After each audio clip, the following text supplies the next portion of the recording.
ಹುಣ್ಣಿಮೆ ದಿವಸ ಚಂದ್ರೋದಯ ಭಾರಿ ಚಂದ. ಪ್ರಕೃತಿಯಲ್ಲಿ ಏನಾಗತ್ತೆ, ಏನು ವ್ಯತ್ಯಾಸ ಆಗತ್ತೆ ಅಂದರೆ ಹೆದರುವ ಅಗತ್ಯವೇ ಇಲ್ಲ. ಅಲ್ಲಿ ಅದಾಗತ್ತೆ ಇದಾಗತ್ತೆ ಅಂತ ಹೇಳೋದು ಯಾವ ಭಾವವೂ ಅಗತ್ಯ ಇಲ್ಲ. ಮಾರ್ಚ್ 3 ಹುಣ್ಣಿಮೆ, ಒಂದು ಚಿಕ್ಕ ಚೊಕ್ಕ ಗ್ರಹಣ ಬಂದಿದೆ. ಇದು ಚಂದ್ರಗ್ರಹಣ. ಇದನ್ನು ಚಿಕ್ಕ ಚೊಕ್ಕ ಚಂದ್ರಗ್ರಹಣ ಅಂತ ಯಾಕಂತ ಹೇಳಿದೆ ಅಂತ ಹೇಳಿದ್ರೆ, ಚಂದ್ರೋದಯ ಹೊತ್ತಿಗೆ ಚಂದ್ರ ಗ್ರಹಣ ಹಿಡ್ಕೊಂಡು ಮೇಲೆ ಬರ್ತಾನೆ.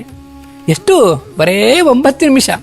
ಈ ದಿವನ ಏನಾಗುತ್ತೆ ಅಂದರೆ 3 ಗಂಟೆ 20 ನಿಮಿಷಕ್ಕೆ ಗ್ರಹಣ, ಚಂದ್ರಗ್ರಹಣ ಸ್ಟಾರ್ಟ್ ಆಗುತ್ತೆ.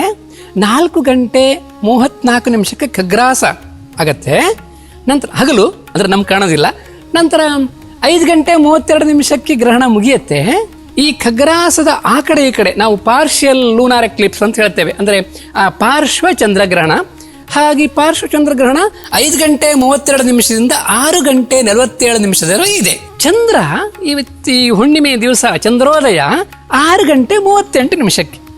ಹಾಗೆ ನಾವು ಉಡುಪಿ ನಾವು ಆಕಾಶ ನೋಡ್ಲಿಕ್ಕೆ ಹೊರಟ್ರೆ 6 ಗಂಟೆ 38 ನಿಮಿಷಕ್ಕೆ ಬರುವ ಚಂದ್ರ ಮೇಲೆ ಬರುವಾಗ ಬರೇ ಒಂದು ಕೊನೆಯ ಹಂತ, ಆ ಲಾಸ್ಟ್ ಒಂದು ಸುಮಾರು 8%, 100ರಲ್ಲಿ 8 ಅಂಶ ಗ್ರಹಣ ಹಿಡ್ಕೊಂಡು ಮೇಲೆ ಬರ್ತಾನೆ. ಚಂದ್ರೋದಯವೇ ಚಂದ. ಹುಣ್ಣಿಮೆ ದಿವಸ ಚಂದ್ರೋದಯ ಭಾರಿ ಚಂದ. ಹಾಗೆ ಸ್ವಲ್ಪ ರಿಫ್ರಾಕ್ಷನಿಂದ ದೊಡ್ಡದಾಗಿ ಕಾಣ್ತಾನೆ. ಹಾಗೆ ನೋಡ್ಲಿಕ್ಕೆ ಒಂದು ಚೆನ್ನಾಗಿ ಆರಾಮದಲ್ಲಿ ನೋಡ್ಬೋದು. ಬರೀ 9 ನಿಮಿಷ ಮಾತ್ರ, 8% ಮಾತ್ರ ಗ್ರಹಣ. 6 ಗಂಟೆ 47 ನಿಮಿಷ ಗ್ರಹಣ ಮುಗಿದು ಬಿಡ್ತದೆ. ಈ ವರ್ಷದ ಒಂದೇ ಒಂದು ಗ್ರಹಣ ನಮಗೆ, ಇದೊಂದೇ ಗ್ರಹಣ, ಬೇರೆ ಗ್ರಹಣಗಳಿಲ್ಲ. ವರ್ಷದಲ್ಲಿ 3-4 ಇದ್ರೂ ಈ ವರ್ಷ ಒಂದೇ ಗ್ರಹಣ. ಅದರೊಟ್ಟಿಗೆ ನೋಡಲಿಕ್ಕೆ ಚಂದ. ಬರೀ ಕಣ್ಣಲ್ಲಿ ಆರಾಮದಲ್ಲಿ ನೋಡ್ಬೋದು. ಈಗ ಸೂರ್ಯಗ್ರಹಣ ಆದರೆ ಬರೀ ಕಣ್ಣಲ್ಲಿ ನೋಡಬಾರ್ದು, ಅದನ್ನು ಪ್ರತಿಬಿಂಬ ತೆಗೆದು ನೋಡಬೇಕು ಅಂತ ಹೇಳ್ತೇವೆ. ಚಂದ್ರಗ್ರಹಣವನ್ನು ನೇರವಾಗಿ ಚಂದ್ರ ನೋಡ್ಬೋದು. ಚಂದ್ರ ನೋಡ್ತಾ ಈ ಪ್ರಕೃತಿಯ ಸುಂದರ ವಿದ್ಯಮಾನವನ್ನು ನೋಡಿಕೊಂಡು ಎಂಜಾಯ್ ಮಾಡಬಹುದು. ಅದರಲ್ಲಿಯೂ ಹೋಳಿ ಹುಣ್ಣಿಮೆ ಆದ್ರಿಂದ ಹುಣ್ಣಿಮೆ ಹೋಳಿಗೆ ಊಟ ಆರಾಮದಲ್ಲಿ ಮಾಡಬಹುದು. 6:47ಕ್ಕೆ ಗ್ರಹಣ ಮುಗಿದು ಬರ್ತದೆ, ತುಂಬ ಖುಷಿ ಪಡಬಹುದು. ಹಾಗೆ ಚಂದ್ರನ ಈ ರೀತಿಯ ವಿದ್ಯಮಾನಗಳನ್ನು ನೋಡಬೇಕು.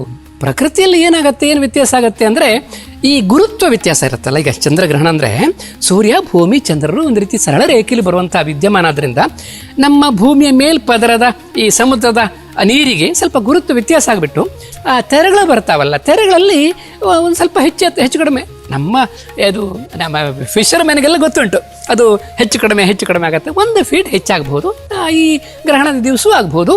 ಹುಣ್ಣಿಮೆ ಆದ್ದರಿಂದ, ಗ್ರಹಣವೂ ಆದ್ದರಿಂದ ಹೀಗಾಗಬಹುದು. ಅಷ್ಟು ಬಿಟ್ಟರೆ ಬೇರೇನೂ ಹೊಸತೇನು ಆಗೋದಿಲ್ಲ. ಯಾವುದೇ ರೀತಿಯಲ್ಲಿ ಭಯ ಅಗತ್ಯ ಇಲ್ಲ.